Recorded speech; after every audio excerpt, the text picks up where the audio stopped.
Hey y'all, I'm Tad Dobyns. I'm the community organizer for Audrain and Callaway counties. Audrain County, just some real quick facts. Population is a little over 25,000. Largest city is Mexico with 11,530. 85% are high school graduates. 57% are employed. The unemployment rate's only 5%. Median income is 43,000. And those living in poverty is 17%. Now for Callaway County, the population is roughly 45,000. The largest city is Fulton, Missouri at 12,760. The high school graduation rate is about 87%. The employed, about 59%. Unemployment rate's 5%. Median income is 48,000 and the living in poverty is 14%. So they're very similar in some aspects. With Audrain, we have no public transportation. There is no serve in Audrain, so there's no set buses or bus routes. So we're basically down to 2 taxi companies and Oats and Services for Independent Living, which is both of those are sometimes hard to establish rides for. And Callaway County has served transportation ran by Courtney Harrison that provides transportation in town at a very reasonable rate. It also provides transportation out of town. That aspect in itself is very beneficial for the low income, for seniors that might not be able to schedule in advance. Both counties have Human Resources Council. One is called the Callaway Resource Network and the other one's called the Audrain County Human Services Council. They do vary. It's the Callaway one. It's developed basically 2 initiatives: Callaway Dental Clinic, which is the FQHC, and HiSET, which is the old GED. Those 2 form basically out of the Callaway Resource Network. Audrain is lacking a ministerial alliance, and that's one of the things that is causing some of the issues, I do believe, because there's no hub to distribute information. No one's in a sense communicating on what the other churches might be doing, so there's possibility of duplication of services. Affordable housing is, any way you cut it, it's difficult because the rents are one of those things that people know, or the landowners know that they can't get the home loans and such, so they're gonna get the higher rents. And the key is affordable, safe, and clean housing. I think that's the biggest thing, because every town, everywhere you go, is going to have your lower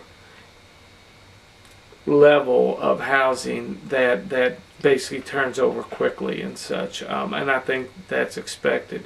But when you get the people that are barely on that cut, that's not, they're working and barely getting by, that kind of housing, with especially too when they're raising a family, that's the ones that are really, I think, feeling the pinch.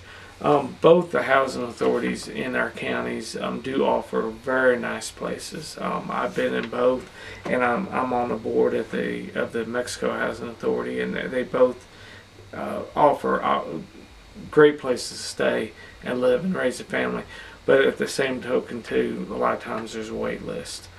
The lack of infant care, I think, is anywhere on either county, because the crunch of having basically both parents having to work, and evening shifts generally or historically have paid more. Also production, meaning they usually run more than 8 hours, usually 10 to 12 hour shifts. So that overnight or those evening hour shifts, even though they might pay more, it always causes difficulties. I used to work 7 at night till 7 in the morning, and if I wasn't married, I wouldn't known, and 2 kids, I wouldn't have known what I'd done. And just even the fact of just even leaving your kid, not everybody has a support system in place with grandparents or cousins, in town or nearby.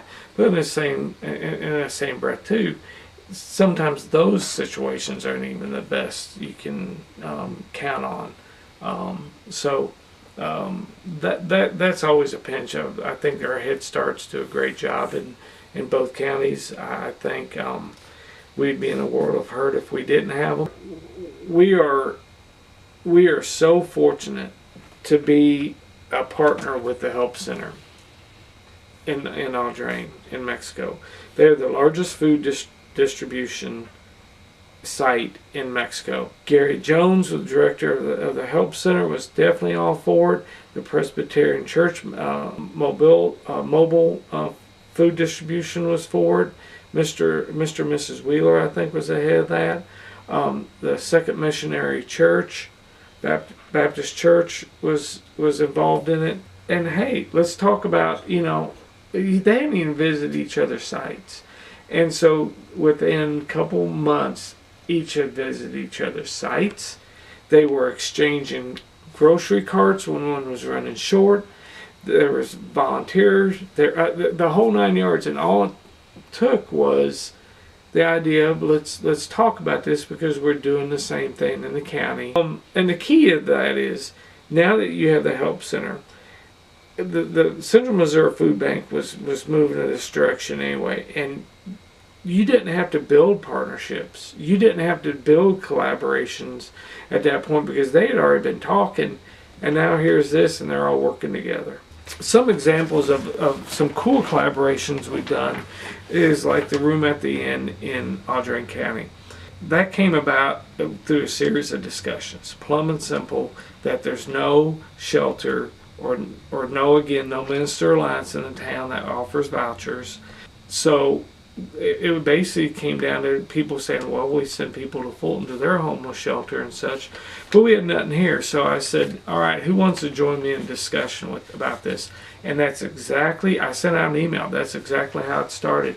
Besides my boys prompting it. My boys prompt me big time because they asked me, what do I do for the homeless in Mexico? And I said, nothing. And it came so easily out of my mouth that it just made me sick almost. It was, we do nothing. So there's definitely a need. It's not a popular subject, but we really talked about it for a year or some, and we formed a coalition. And that coalition is made up of so many different agencies that help support and helps us do what we need to do. And that's basically providing a winter shelter, a warm place, just a warm, safe place to stay for 2 months, January and February. We piggyback basically off of the Columbia model and just adjust it to Audrain's needs. So we're on our second year. I think we've only had 11 nights that we haven't had a guest, and all the rest of the nights it's been multiple people for the majority of the time. So we've definitely felt the need. We're only when we got our 501c3 status. That was the other thing. So we went from a discussion group that had no name all the way to a 501c3, and that was not done just by me. We purchased only very few items. The rest have been donated, all the way to the volunteers. The volunteers run it. We have no paid staff. Now the high set, or formerly the GED in Callaway, came about the same way. The program was dropped in Callaway. It was ran from the DESE and the Jeff City Public Schools, I believe, and it was dropped. And I said to several people, this is a basic need for the community. There's no reason why this should not be a staple or offering for any community, whether you're 10,000 or 500. It doesn't matter. And so again, it was brought up. A sheet was passed around. Who wants to start the discussion about bringing a GED back into Callaway? The cool thing about that is through the collaborations, we really wanted to brand it in a sense our own and not have so many of the DESE limitations. We wanted more flexibility, and going about that, I think that helped with gaining the collaborations because people A, realized that it was a basic necessity, B, people realized that not only is it becoming a basic need a lot of times for employment, it can also encourage folks to continue on with their education. And C, there were so many people that had potential referrals to the classes that the collaborations were all basically was right there. And we could not have done what we did without discussions and without the Callaway United Way. We received an enhancement grant, community enhancement grant, to get it off the ground. We've utilized that funding, and we've received enough donation that we're in a position now, and we're still running classes. I've been blessed to be surrounded with people with a dedication to having a strong community. Another project that I was fortunate to be involved and be able to have CMCA sit at the table was the Mexico Community Garden. That was a lot of collaboration and partnerships, and it was neat, again, because the whole idea of you teach a man to fish, you know, he can feed his family for life, but also the health factor and the family dynamic factor, and just being out in the garden. That could not been done without, like, the University of Missouri Extension, the Help Center, Master Gardeners, the Mexico Garden Club, all those. I mean, it was such a, the city of Mexico was huge, so it was a great collaboration. In 2015, we won a Missouri Municipal League Innovation Award for the community garden, and that we went up to Kansas City and got it, which was really cool. This is my second or third year running, and I love it. Love that me and the boys are even have plots. Grow Well, Missouri, the Mexico High School Ag Group donated 500 tomato plants. The Building and Trades from Davis Hart, Mexico, built a shed for us. You have a whole group of folks come together, and again, that is just the beauty of a collaboration, is that they were coming together to help the community garden, but definitely in return, it was helping them with projects. We were distributing seeds at the food distributions, saying, here, put some in the ground, you know. Housing Authority allowed big pots to put plants in. They were allowing flowers also. They would give them flowers away to put in these pots. Not only keep it nice, but look what you can do. You know, and people throw in herbs. And they're herb plants right in those big old pots, and, you know, put in their spaghetti sauce. Now, the counterpart to that would be my partners at Serve Incorporated in Fulton. They're the largest food distribution site in Callaway County.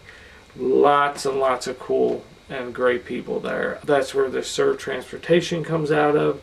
That's where your 55 and Go comes out of.